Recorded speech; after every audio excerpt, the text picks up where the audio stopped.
आप देख रहे हैं यस डॉक्टर। डॉक्टर राघवेंद्र प्रसाद एक एनेस्थेसियोलॉजिस्ट, क्रिटिकल केयर स्पेशलिस्ट और फिजिशियन हैं। वे 20 वर्षों से इस क्षेत्र में कार्यरत हैं और उन्हें एम्स नई दिल्ली सहित कई संस्थानों में काम करने का व्यापक अनुभव है। अपने अभ्यास के दौरान उन्होंने देखा कि मरीजों के मन में इलाज, सर्जरी और दवा आदि के बारे में कई सवाल होते हैं, जिनके बारे में उन्हें अपने डॉक्टर से बात करने का मौका नहीं मिलता। वे अपने वीडियो में आपके सभी सवालों और समस्याओं के बारे में बता रहे हैं, इसलिए यस डॉक्टर को सब्सक्राइब और फॉलो करें और इस ज्ञान को दूसरों के साथ भी साझा करें जिन्हें इससे लाभ मिल सकता है। वह आजकल पटना शहर में कार्यरत हैं। आप यहाँ अपने प्रश्न पूछ सकते हैं या उनसे व्यक्तिगत रूप से भी मिल सकते हैं। Subscribe and press the bell icon to stay updated with our latest health tips and advice. ठंड के समय में मरीजों की जो संख्या आईसीयू में होती है वो बढ़ जाती है। मेरे आईसीयू में हमेशा ठंड के समय में ज्यादा मरीज आते हैं। अब ये ठंड के समय में ज्यादा जो मरीज आ रहे हैं वो किस तरीके के मरीज होते हैं, कौन सी बीमारियां ठंड में बढ़ जा रही हैं और उनके लिए क्या सावधानी रखें। बहुत छोटी छोटी चीजों की सावधानी है और इस तरीके से जो मरीज हैं, किसी को अगर आईसीयू में भर्ती होना पड़ रहा है तो वो बच सकता है। तो इसको मैं 3 कैटेगरी में डिवाइड करता हूँ। तो पहले कैटेगरी के लोग ऐसे हैं जो कि बूढ़े हैं, बार बार उनको पानी पिएंगे पेशाब लगेगा और इस वजह से ठंड के समय में पानी पीना कम कर दे रहे हैं। ठंड के समय में पानी पीना कम कर दे रहे हैं तो शरीर में नमक की मात्रा बढ़ जाती है, जिसको सोडियम कहते हैं। सोडियम की मात्रा एक तय सीमा से ज़्यादा बढ़ जाएगी तो इंसान बेहोश हो जाएगा। बेहोश हो जाएंगे तो आपको आईसीयू में लाना पड़ेगा, भर्ती करना पड़ेगा। तो इसके लिए ठंड में ठीक है पानी पीना है, बाथरूम जाने में दिक्कत होती है, लेकिन इस वजह से हम लोग पानी पीना छोड़ नहीं सकते। तो कैसे समझें कि हम लोग कम पानी पी रहे हैं? तो आम तौर पर हम लोग अपने पेशाब का जो रंग होता है उसको देखिए, वो एकदम पानी से थोड़ा सा हल्का पीलापन लिए हुए होता है, एक सामान्य नॉर्मल रंग होता है। इसी नॉर्मल रंग के पेशाब को हमको ध्यान में रखना है। क्या हमारा पेशाब ज़्यादा गहरा, ज़्यादा पीलापन लिए हुए अगर हो जा रहा है तो फिर हम ये समझ सकते हैं कि हम पानी कम पी रहे हैं, थोड़ा सा पानी की मात्रा हमें बढ़ानी पड़ेगी। तो इस तरीके से एक छोटी सी चीज़ से आप आईसीयू में भर्ती होने से बच सकते हैं या अपने घर के बूढ़े लोगों को आईसीयू में भर्ती होने से बचा सकते हैं। दूसरे कैटेगरी के लोग हैं जिनको कि सांस की तकलीफ होती है। तो अभी ठंड के समय में सांस की जितनी भी तरीके की बीमारी होती है वो बढ़ जाती है। वो आईएलडी हो, वो एस्थमा हो, सीओपीडी हो, सांस के नली में सिकुड़न वाली कोई भी चीज़ हो, ये सारी चीज़ें ठंड के समय में बढ़ जाएंगी। तो आपको ये ख्याल रखना है कि अगर सांस तेज चल रही है तो आप डॉक्टर से मिल लीजिए। आपका जो इन्हेलर है वो आप समय पर लेते रहिए, दवाइयाँ समय पर लेते रहिए। अगर पहले से दवाई चल रही है तो समय पर रहने से इन्हेलर भी बढ़ा भी सकते हैं। चेस्ट में छोटा सा इन्फेक्शन लगा है या गले में हल्की सी खांसी हो रही है, हमने अगर इसको दिखा लिया समय पे तो हम इसको निमोनिया में कन्वर्ट होने से रोक सकते हैं। इससे पहले कि बीमारी बहुत बढ़ जाए, निमोनिया हो जाए और आईसीयू में भर्ती होना पड़ जाए, उसको हम लोग समय रहते रोक सकते हैं। अगर 1-2 दिन की खांसी, अगर आपको बार बार खांसी हो रही है, वो ठीक नहीं हो रही है।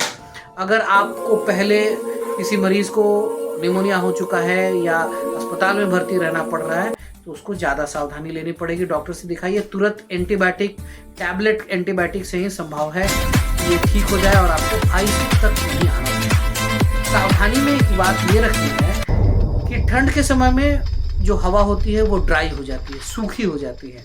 ये सूखी हवा जब हमारे सांस की नली में जा रही है तो सांस की नली में सिकुड़न करती है, सांस की नली में सूजन होता है। और अगर हम लोग रात में घर में हीटर चला के सो रहे हैं कमरे में, या हॉट ब्लोअर जो कि गर्म हवा फेंक रहा है उसके अंदर में हीटर है, तो जो नमी है हमारे हवा में, कमरे की हवा में, वो नमी और भी कम हो जा रही है। नमी और भी कम हो जा रही है, पहले से ही कम थी।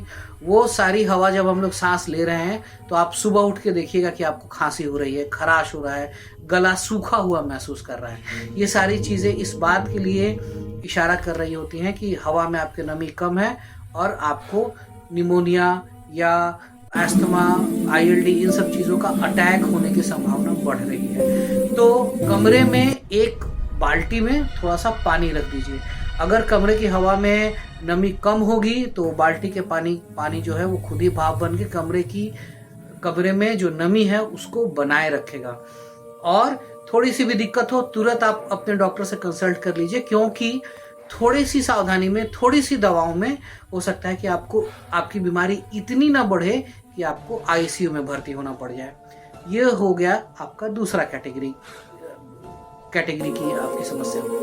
तीसरा कैटेगरी जो कि ज़्यादा गंभीर है, और ये कैटेगरी है कि ठंड के समय में हार्ट अटैक बहुत ज़्यादा आएगा।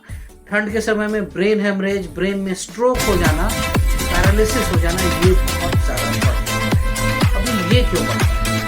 ठंड के समय में हमारा खून गाढ़ा हो जाता है, हम लोग पानी कम पीते हैं, उससे ये खून का गाढ़ा होना और भी बढ़ जाता है। ठंड के समय में आमतौर पर देखा जाता है कि ब्लड प्रेशर के बढ़ जाने की संभावना होती है। मेरे मरीजों को मैं ठंड के समय में देखता हूं कि ब्लड प्रेशर ज़्यादा बढ़ा हुआ है और ब्लड प्रेशर की दवाई की मात्रा, डोज बढ़ा देता हूं। बाकी जब ठंड कम होती है तो फिर से ब्लड प्रेशर देख के चेक करके उसकी मात्रा मैं कम कर देता हूं, क्योंकि ठंड में ब्लड प्रेशर बढ़ना बहुत आम बात है। ठंड में क्या होगा कि हमारे जो हाथ पैर की जो नसें हैं उनमें संकुचन होता है। ये संकुचन ब्लड प्रेशर को और बढ़ाता है। खून गाढ़ा ज़्यादा होता है क्योंकि हम पानी कम पी रहे हैं। ये सारी चीज़ें मिलके क्या करेंगी कि हार्ट के नसों में अगर पहले से ब्लॉकेज है, कोई समस्या है, तो उसको बढ़ा देगा। हार्ट अटैक की संभावना बढ़ जाती है, और उससे भी ज़्यादा संभावना बढ़ जाती है, ब्लड प्रेशर बढ़ा है और ब्रेन हेमरेज हो गया। ज़्यादातर मरीज जो मेरे आईसीयू में आते हैं, मैं देखता हूँ कि उनके ब्रेन हेमरेज होने की वजह, या उनको स्ट्रोक हो जाने की वजह, उनको पैरालिसिस हो जाने की वजह, ज़्यादातर मामलों में देखा जाता है कि उनका डायबिटीज़ अच्छे से कंट्रोल में नहीं था, और ज़्यादातर मामले में देखा जाता है कि उनका ब्लड प्रेशर कंट्रोल में नहीं था। बहुत बड़ी एक और गलती लोग करते हैं कि ब्लड प्रेशर की दवाई खा रहे थे, ब्लड प्रेशर कंट्रोल हो गया, वो ये समझ लेते हैं कि हमारा तो ब्लड प्रेशर ही ठीक हो गया। ब्लड प्रेशर ठीक हो गया करके दवाई बंद करते हैं। ठंड के समय में ब्लड प्रेशर और बढ़ता है, स्ट्रोक हो जाता है। बहुत यंग लोग, 40 साल के, 45 साल के, इस उम्र में भी लोग ब्रेन हेमरेज लेके आ रहे हैं और आईसीयू में भर्ती हो जा रहे हैं। बहुत सारे लोग नहीं भी बच पाते हैं। तो इन सारी चीज़ों की संभावनाएं रहती हैं, जिनकी सावधानी रखिए ताकि आप ज़्यादा बीमार ना हो, आपको आईसीयू तक आने की ज़रूरत ना पड़े, आपका बाहर से ही ट्रीटमेंट हो जाए, ओपीडी बेसिस पे ट्रीटमेंट हो जाए और आप स्वस्थ रह सकें। धन्यवाद, और हमारे चैनल को सब्सक्राइब करें ताकि हम लोग और भी ऐसी ही सारी अच्छी बातें करें, शेयर करें, दूसरों को बताएं और समझदार बने, आईसीयू तक आने की आपको नौबत ना पड़े। धन्यवाद। Subscribe and press the bell icon to stay updated with our latest health tips and advice.